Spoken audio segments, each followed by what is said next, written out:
যে একদমই পড়ো নাই, জাস্ট তুমি চ্যাপ্টারগুলোর নাম জানো, সেক্ষেত্রেও কিন্তু তোমার এখন একটা কামব্যাক দেওয়া সম্ভব।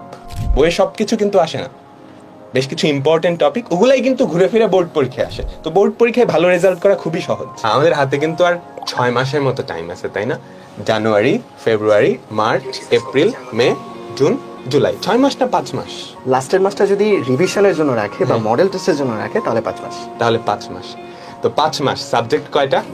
4টা হচ্ছে আমাদের গ্রুপ সাবজেক্ট, 4 দুগুণে 8, 2টা পেপার, তো 8টা সাবজেক্ট, আর বাংলা, ইংলিশ, আইসি, টোটাল 11টা সাবজেক্ট। তো এই 11টা সাবজেক্ট যদি আইডিয়াল কেস চিন্তা করো, তোমাকে কিন্তু 5 মাসে কভার করতে হবে। এখন অনেকেই আছো যারা অলরেডি শেষ করে ফেলছো, ওদের তো চিন্তা নেই, ওদের এখন রিভিশন টাইম, তাই না? আমাদের ফাইনাল রিভিশন ব্যাচের সাথে তোমরা তোমাদের কনসেপ্টগুলো জাস্ট রিভাইজ করে নিবা। পরীক্ষায় যা যা ইম্পর্টেন্ট আমরা কিন্তু এই কোর্সে তাই পড়াবো। হ্যাঁ, পরীক্ষায় যেগুলো আসতে পারে, আমাদের মেইন টার্গেট হচ্ছে এইচএসসি পরীক্ষায় ভালো করা। আমরা এক্সট্রা কোনো কিছু কিন্তু এখানে পড়াচ্ছি না।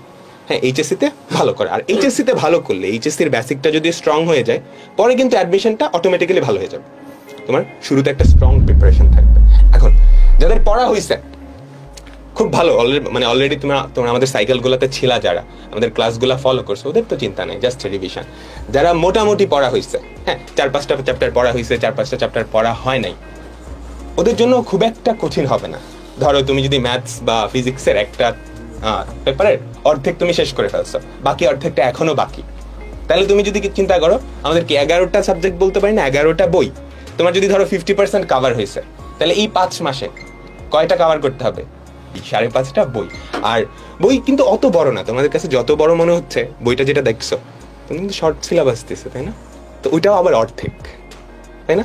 তো তুমি যদি অ্যাকচুয়ালি চিন্তা করো, তাহলে এই 5 মাসে যারা 50% কাভার করছো, 5.5টা বই তারও অর্ধেক, তাই না? এটা কিন্তু খুবই সম্ভব। এখন সবার লাস্টের পার্টি যারা আছো, একদমই পড়াশোনা করো নাই, এরকম তো কেউ থাকার কথা না। কলেজে উঠছো, 1.5 বছর চলে গেছে, একদমই পড়াশোনা করো নাই, এরকম তো হওয়ার কথা না। ম্যাথসে ম্যাট্রিক্স নির্ণায়ক, ফিজিক্সে ভেক্টর, এগুলো তো সবাই পড়ছো। আমি ধরে নিচ্ছি এই অবস্থায় আসো যে একদমই পড়ো নাই, একদমই পড়ো নাই, জাস্ট তুমি চ্যাপ্টারগুলোর নাম জানো, সেক্ষেত্রেও কিন্তু তোমার এখন একটা কামব্যাক দেওয়া সম্ভব। হ্যাঁ, সেক্ষেত্রে 5 মাসে কয়টা চ্যাপ্টার কভার করা লাগবে? কয়টা বই কভার করা লাগবে? 11টা বই।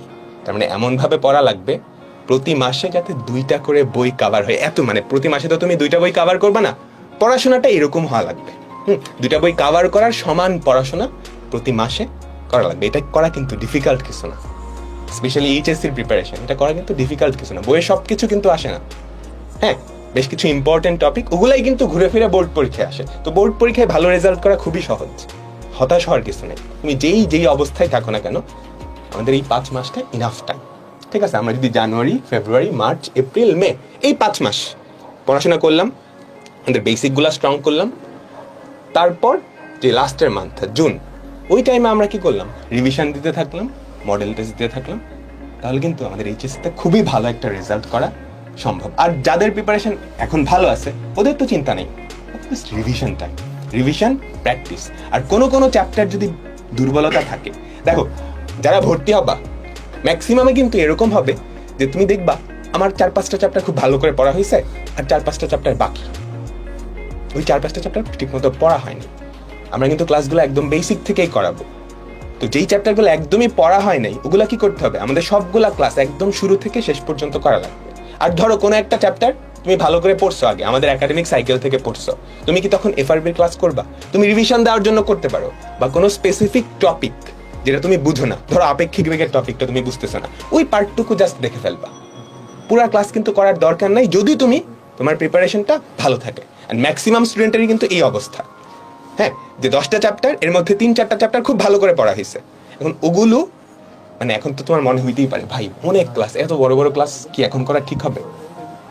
যাদের প্রিপারেশন ভালো কোনো একটা চ্যাপ্টারের, ওগুলো করার দরকার নেই, বাকিগুলো তুমি করো। হ্যাঁ, আমরা কিন্তু একদম বেসিক থেকেই পড়াবো। আমরা ধরে নেব যে তুমি কিছু পড়ো নাই বা পড়লেও ভুলে গেছো। হ্যাঁ, সো যাদের আগে থেকে পড়া হয়েছে খুব ভালো করে, ওরা পুরা ক্লাসটা বা যে চ্যাপ্টারগুলো তুমি ভালো করে পড়ছো, ওগুলো না দেখলেও কিন্তু হয়। আমাদের প্র্যাকটিস শিট থেকে দেখে জাস্ট প্র্যাকটিস করবো আর কি। ওকে।